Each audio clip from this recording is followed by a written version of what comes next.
Wait till you see the. No, no, no, no.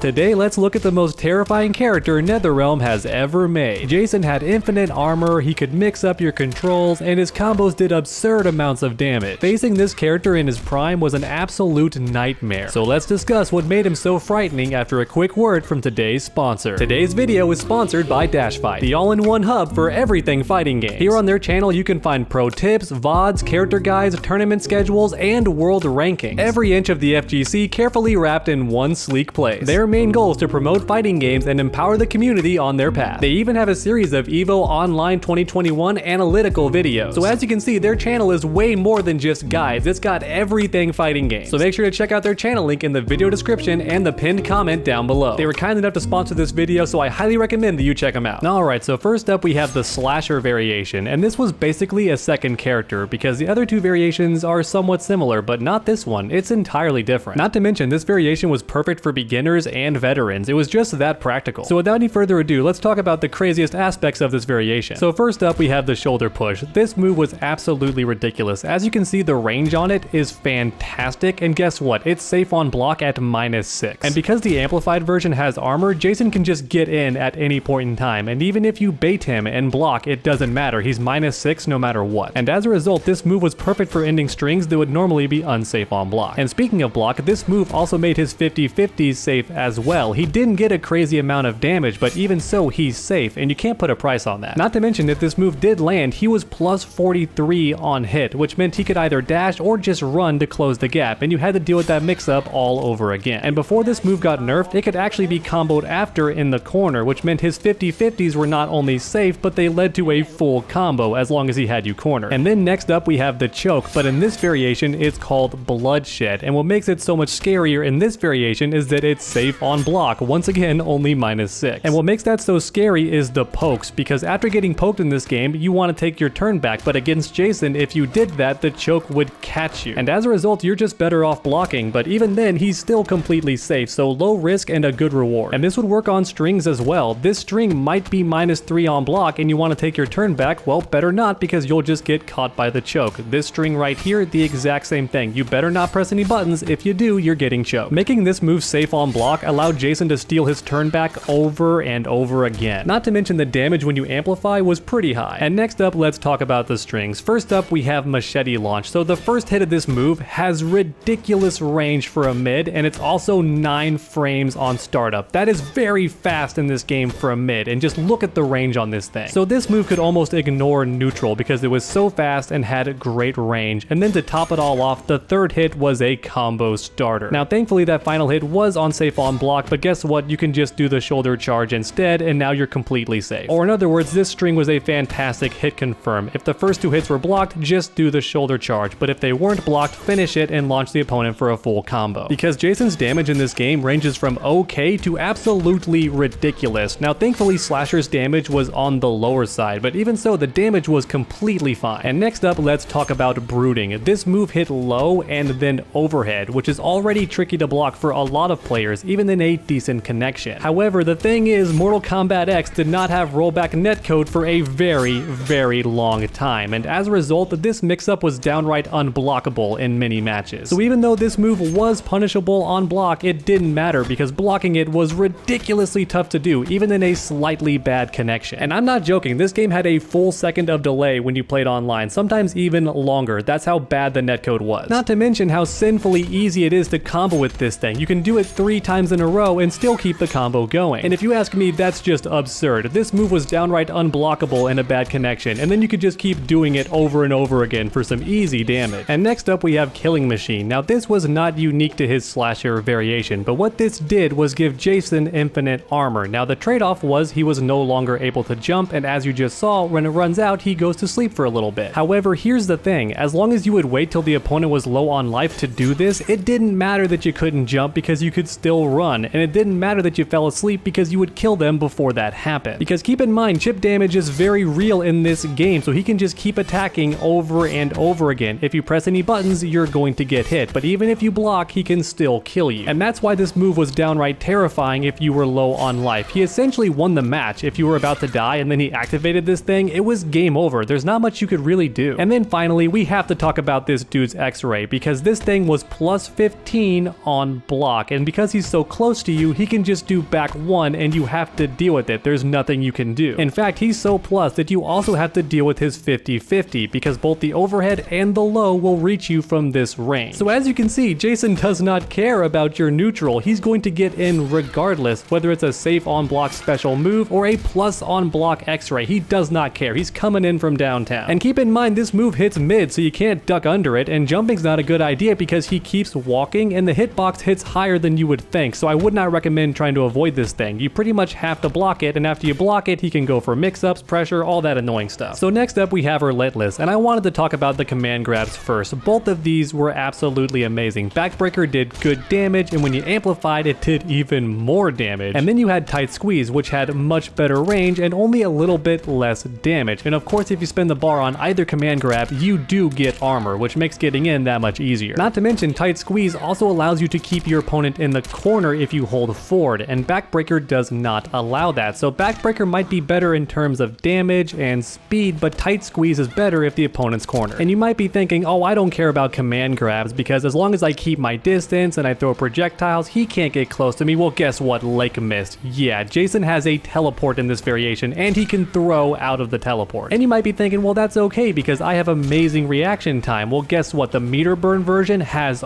armor, so even if you attack him out of the teleport, he's gonna command grab you anyway. So honestly, your best option may have been to just jump away, but keep in mind that Jason had plenty of anti-air options. Once again, Jason is an F your neutral kind of character, and this Lake Mist was just one more reason why. It closes the gap very quickly, and then if he spins the bar, it recovers quicker and gives him armor. And then finally, we have Pursuit. This move is crazy unique, and I just find it fascinating because NetherRealm found a way to make this character actually scary. Because what this move did was mix up your controls, and it wasn't the same every time, so you couldn't just memorize what to do if he put you in this state. You had to guess every single time he did it. And even though it does have long startup, there are plenty of ways to activate it without your opponent having time to interrupt you, and once it activates, once again, the controls are all mixed up, so attacking you is going to be difficult. And then on top of that, the amplified version activates much faster. Look at that, I'm recovering way sooner, so if the startup was a deal breaker, guess what? Just spin the bar and now it activates much sooner. Now oddly enough, the one thing that didn't change was your block button, so guess what players started doing? They started blocking, but guess what? That just means more chances to grab them because they're scared. Their controls are all messed up, they're gonna block there like an idiot and get thrown over and over again. Once again, I just love how NetherRealm used the gameplay itself to make Jason scary. Not just his combo damage and not just the attack animations, this move actually triggers real fear in the opponent. When a character has command grabs this good and a teleport that puts him behind you instantly with armor and he can mix up your controls, that's just terrifying. But then next up we have the strings, and this first one is absolutely ridiculous. You're not gonna believe me when I tell it to you. So for starters, Final Friday is a tick throw, which means if you block the first hit, the second hit can still catch you because it's unblockable. And that's pretty scary by itself, but here's the freakiest part. If the first hit lands, you might be thinking you're safe, but no, you're not, because it will still work. On hit or on block, this throw works. But don't worry, things only get worse from here, because this also ticks into his command grab. So yeah, not only are you worried about the default throw option, but also the command grab that does even more damage. But then we have the craziest part. If the first hit lands and he still goes for the command grab, guess what? He is still plus on hit. That's right, the command grab missed completely, but he is still plus on hit, which means you have to keep blocking. If you do anything else in that situation, you're going to get counter hit by either a down one or a fast mid, so don't press any buttons because Jason is plus there. The only way to avoid this setup was to block the first hit and then jump up and do a neutral punch as soon as you could, but if you barely mistimed that, Jason could recover in time to uppercut you. And everything I just told you is also possible with back one. If you block it, the command grab will catch you, but even if you're hit and the command grab whiffs, you are still minus on hit and therefore have to block. Once again, the only way to escape it is to do a neutral jump punch as soon as possible, but if your timing is barely off, he can uppercut you. So yeah, this character has some broken command grab setups. But then next up, let's talk about out back 1, 2, 2. As you can see, you can just loop this thing over and over again, and it looks ridiculous. But look at the corner carry. The opponent's already in the corner from one combo. Now, thankfully, this move is fully punishable on block, but guess what? The Jason player can just hit confirm it. If you block, he can go for a special move that's safe on block instead. But then we have the absolute scariest aspect of this variation. Jason did more damage the lower he was on health. So just check out this command grab. We're at 10% and now it does 24% for an unblockable. That's pretty much a combo. And speaking of combos, how much does that do now? A basic corner carry combo, how much we get? 31% for a basic combo that did not cost any meter and the opponent's already in the corner. And keep in mind, Jason has this move, Forward 2, which staggers the opponent and allows him to do a double jump in combo for even more damage. Look at that, an easy 40% combo for only 1 bar of meter. And I'm pretty sure Jason gets even more damage when he's below 10%, so that's the most I can do in practice mode because it won't let me go below 10%. But keep in mind that Jason's combo damage can be even higher.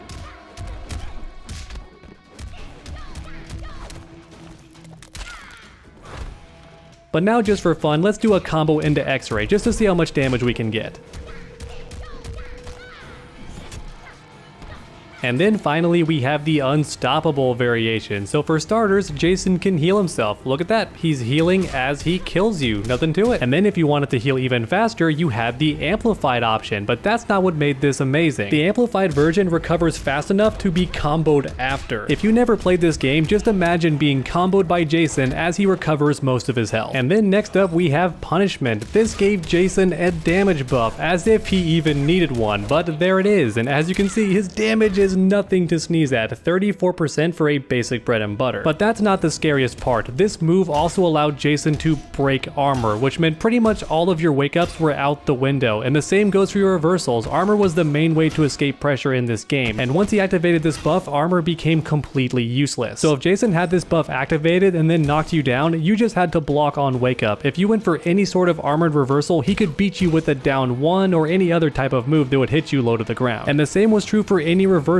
Even if he had gaps in his strings, don't go for it because the armor will not save you. Just sit there and block it until the buff runs out. But here's the thing, the amplified version lasts for much longer than the regular version, so you're going to be blocking for a long time. And don't forget, Jason is an F neutral character, so he's flying in with moves that break armor. And the entire time he also has a damage buff as well. This move is honestly downright broken. And if you don't think so, keep in mind you can stack these buffs, so you can be healing your health while also breaking armor and having a damage buff the entire time. Yeah, this character got nuts. And just in case you're wondering, yes, this would also work on X-rays as well. It did not matter. Any attack this guy did while under the buff would break armor. And then last but not least, we have Resurrection. If you killed Jason in this variation, the player had the option to come back from the dead. And depending on how much meter they had when they died, they would get even more health. So for example, if you killed Jason when he had 3 bars of meter, then he would get the maximum amount of life back. And keep in mind, Jason could do this at the end of any round, so it was not like Terminator in Mortal Kombat 11. He can only do it in the last round. Jason can do it whenever you manage to drain his life bar. So yeah, as you can see, Jason is downright terrifying in this game. And not just for beginners, even at the highest level of play, this character was absolutely terrifying. Now thankfully NetherRealm did nerf him in some ways, but if you ask me, he's still a monster. So if you enjoyed this video or you simply love Jason, please leave a like down below. It really does help my channel out a ton. And once again, a big shout out to Dashfight for sponsoring today's video. Make sure to check out their YouTube channel and their website. It's a fantastic time for anyone who loves fighting games. Make sure to come back next time, and as always, stay underdogs.